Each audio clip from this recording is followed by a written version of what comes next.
Dear students, मैं विकास स्वागत करता हूं अपने चैनल पॉलिटिकल साइंस एसबीएम में।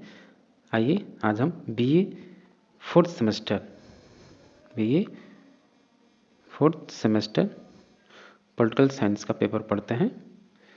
पेपर कोड है आपका पोल 204 मॉडर्न पॉलिटिकल थॉट। ये आपका बीए फोर्थ सेमेस्टर का सेकंड पेपर है। फर्स्ट पेपर आपका एंशिएंट पॉलिटिकल थॉट है, तो सेकंड पेपर यानी पोल 204 आपका मॉडर्न पॉलिटिकल थॉट है। इसमें आपके आधुनिक राजनीतिक चरक पढ़ना है। एक हम पढ़ लिए मैकियावेली, अब उसके बाद पढ़ते हैं थॉमस हॉब्स। ये आपके अकॉर्डिंग टू सिलेबस है।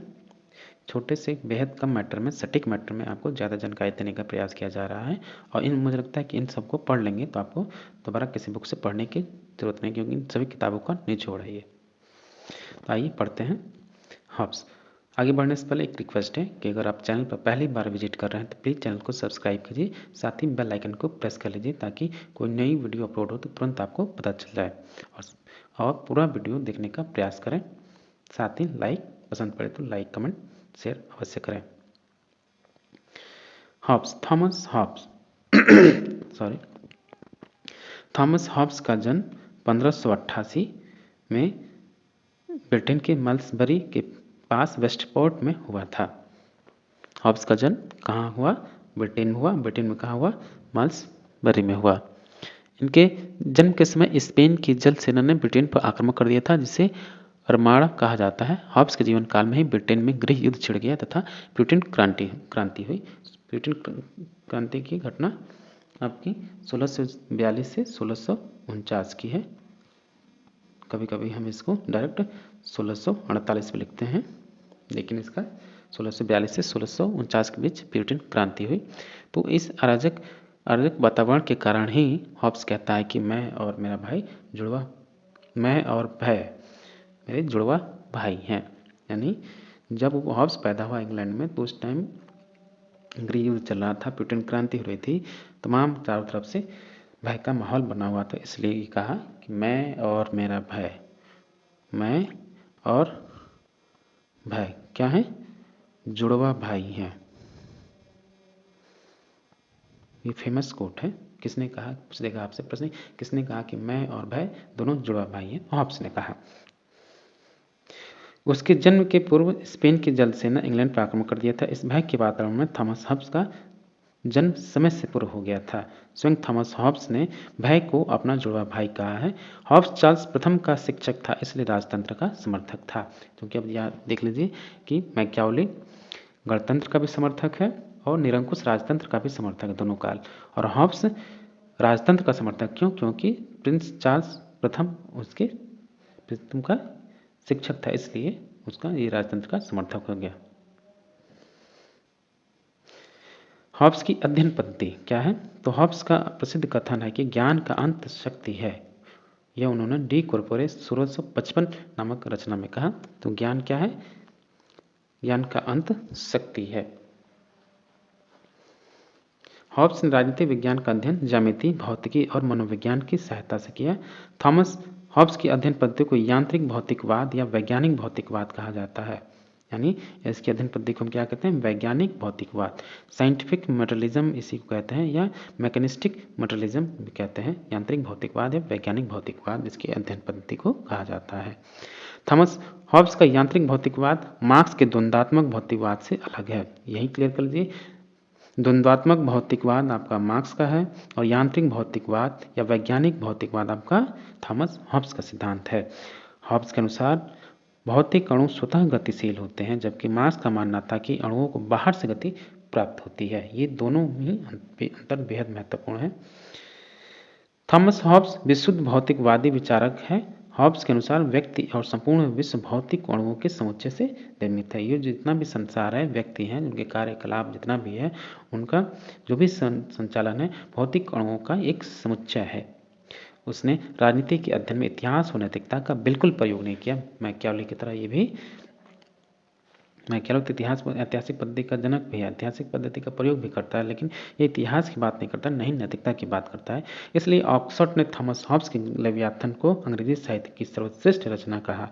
माइकल ऑक्सफोर्ड ने लेवियाथन, जो इसकी फेमस बुक है, उसको अंग्रेजी साहित्य की सर्वश्रेष्ठ रचना कहा। किसने कहा? माइकल ऑक्सफोर्ड ने। थॉमस हॉब्स ने ऑक्सफोर्ड विश्वविद्यालय में प्रचलित स्कॉलिस्टिक पद्धति का जोरदार खंडन किया। वे इसी विश्वविद्यालय के छात्र भी थे। स्कॉलिस्टिक पद्धति के द्वारा धार्मिक मान्यताओं को तार्किक रूप से प्रमाणित किया जाता था, यानी जो भी धार्मिक मान्यताएं हैं उसमें स्कॉलिस्टिक पद्धति के द्वारा उनकी मान्यताओं का स्वीकृति की जाती है और मान्यता स्वीकृति करने के तमाम प्रकार के उनको क्या विचार या तर्क दिए जाते थे कि हाँ ये धार्मिक मान्यता सही है। इसी चीज़ का वो खंडन किया। राज्य की प्रकृति, थॉमस हॉब्स के अनुसार राज्य की प्रकृति कैसा है? वेपर ने थॉमस हॉब्स के राज्य की प्रकृति को यांत्रिक कहा है, यानी वह मैकेनिस्टिक सिद्धांत को अपनाता है। हॉब्स राज्य मानव द्वारा निर्मित संस्था है। कौन कहता है?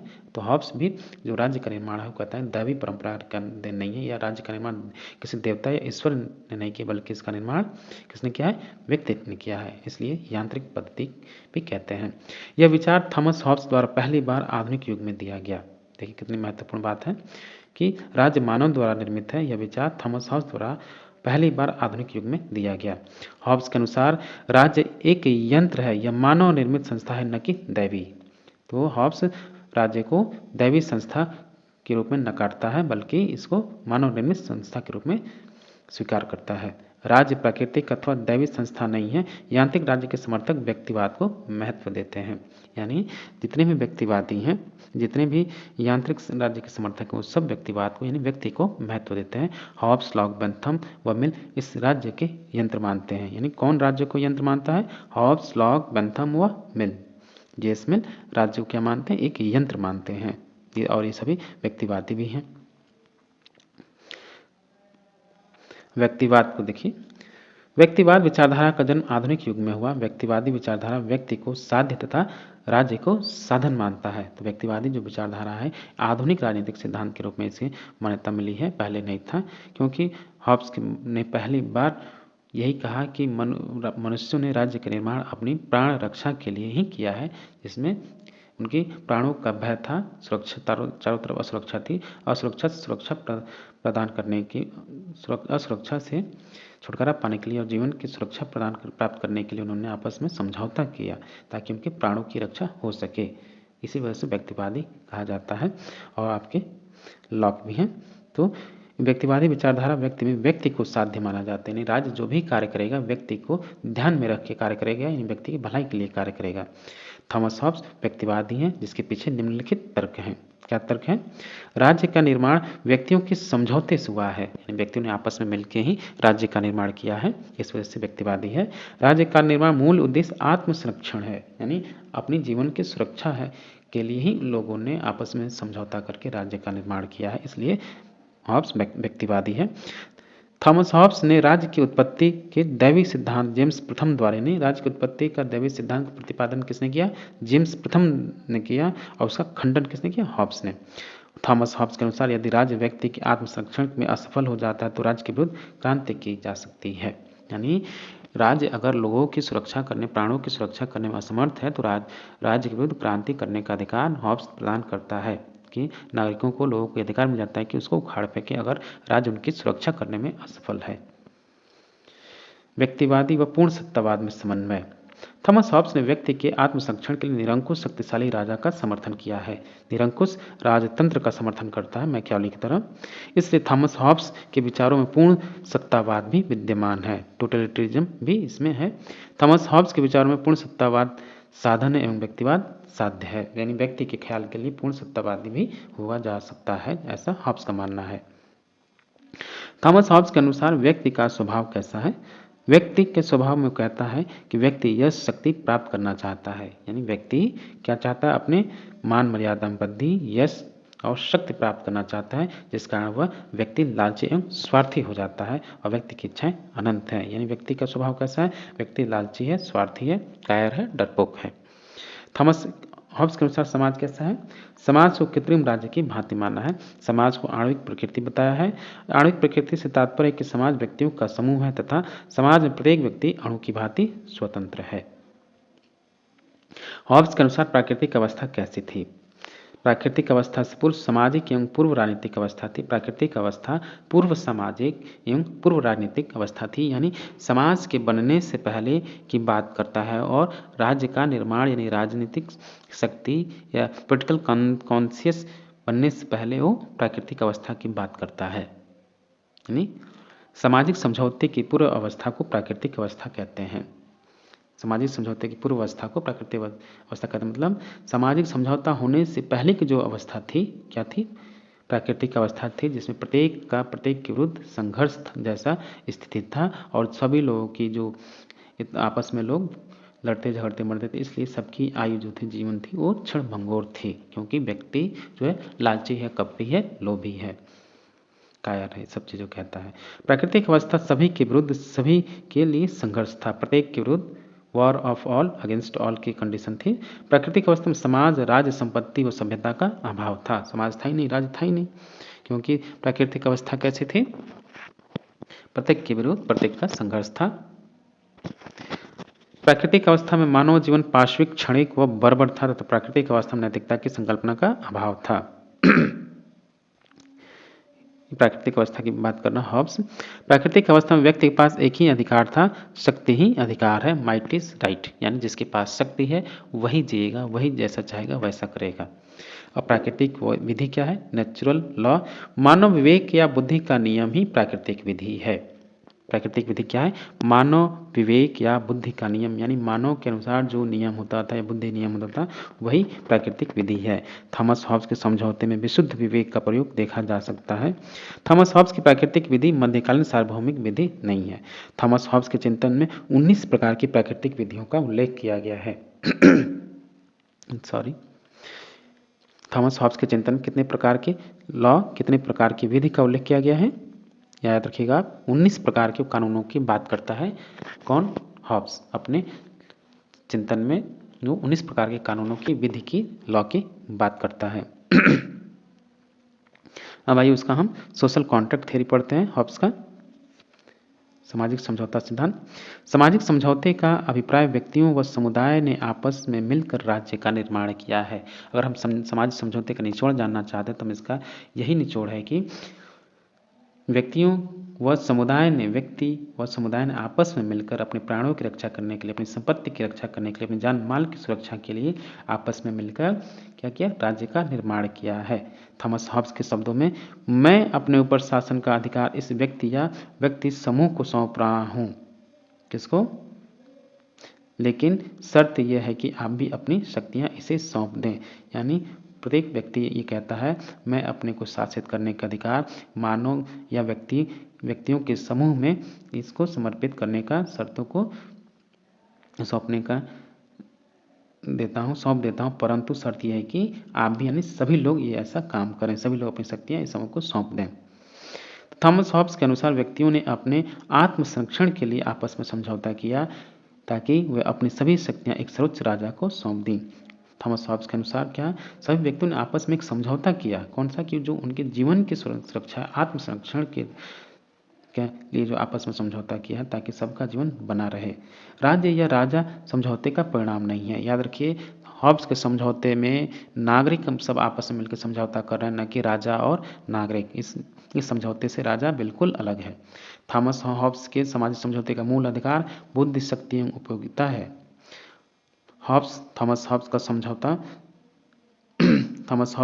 एक दार्शनिक सत्य है या एक सैद्धांतिक समझौता, ये ऐतिहासिक नहीं है। थॉमस हॉब्स के सामाजिक समझौते में सहमति का सिद्धांत पाया जाता है, यानी लोगों ने आपस में समझ बूझ के सहमति लिया, कंसेंट लिया, तब आपस में समझौता किया और कॉमनवेल्थ राज्य का निर्माण किया, कॉमनवेल्थ का निर्माण किया।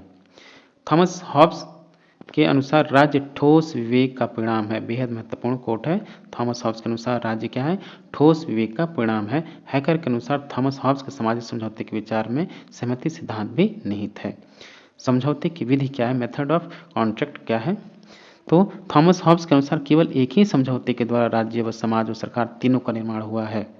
यानी एक ही समझौते के द्वारा राज्य का भी निर्माण होता है, समाज का भी निर्माण भी होता है, सरकार का भी निर्माण होता है।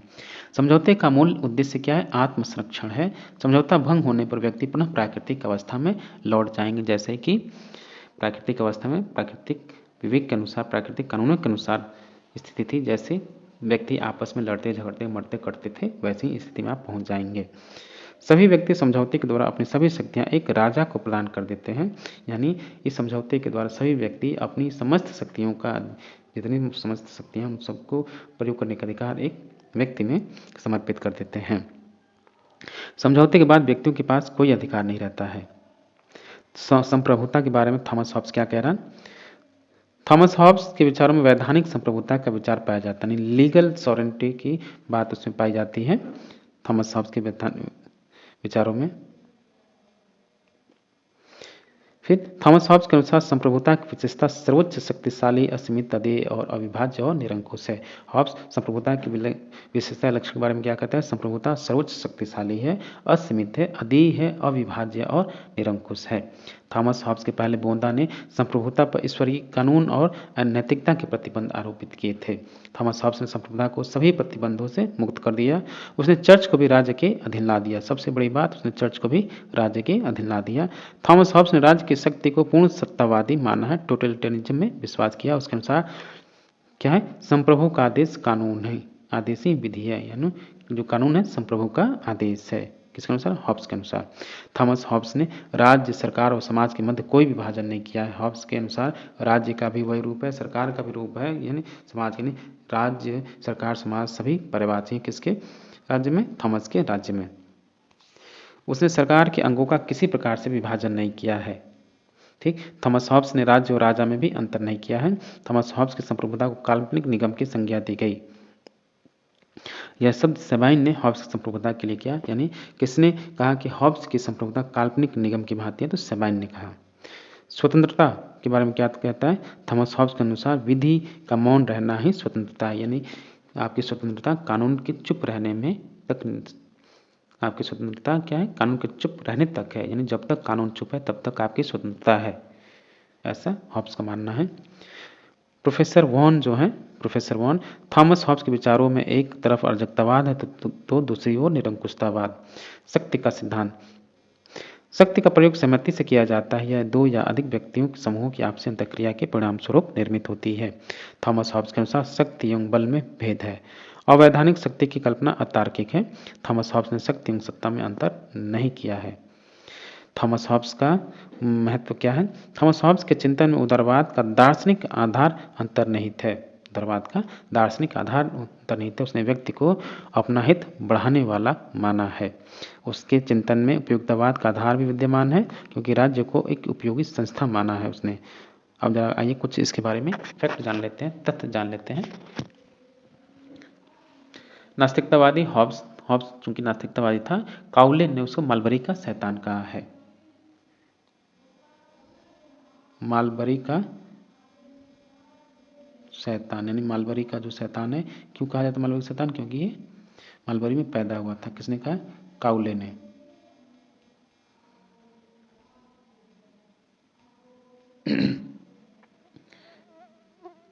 फिर इस जो क्लेरेंडन है, क्लेरेंडन हॉब्स के लेवियाथन को उसने जलाया था, और वो कह रहा है कि मैंने आज तक ऐसी पुस्तक नहीं पढ़ी जिसमें इतना राजद्रोह, विश्वासभंग व धर्मद्रोह भरा हो। लेवियाथन क्रॉमवेल की चापलूसी में लिखा गया, क्लेरेंडन ने कहा। और 1683 में लेवियाथन 10वीं ऑक्सफोर्ड यूनिवर्सिटी में जलाई गई, यानी जो लेवियाथन कहाँ जलाई गई? ऑक्सफोर्ड यूनिवर्सिटी में जलाई गई। लेवियाथन के साथ साथ 10वीं भी ऑक्सफोर्ड यूनिवर्सिटी में जलाई गई। महत्वपूर्ण तथ्य क्या है? थॉमस हॉब्स का जीवन काल में इंग्लैंड में एक लेवलर्स का आंदोलन चल रहा था, जो रासायनिक समानता की मांग कर रहे थे। लेवलर्स का आंदोलन राजनीतिक समानता की मांग कर रहे थे। दूसरा डिगर्स का आंदोलन चल रहा था, जो आर्थिक समानता की मांग कर रहे थे। ये प्रश्न पूछ लेता है कि लेवलर्स आंदोलन किससे संबंधित था, तो और डिगर्स आंदोलन किससे संबंधित था? तो डिगर्स आंदोलन आर्थिक समानता से संबंधित था, और लेवलर्स आंदोलन आपका राजनीतिक समानता से संबंधित था। बेहद इंपॉर्टेंट फैक्ट है ये। फिर थॉमस हॉब्स की पहली रचना क्या है? The history of Peloponnesian war. उसकी पहली रचना है the history of Peloponnesian war.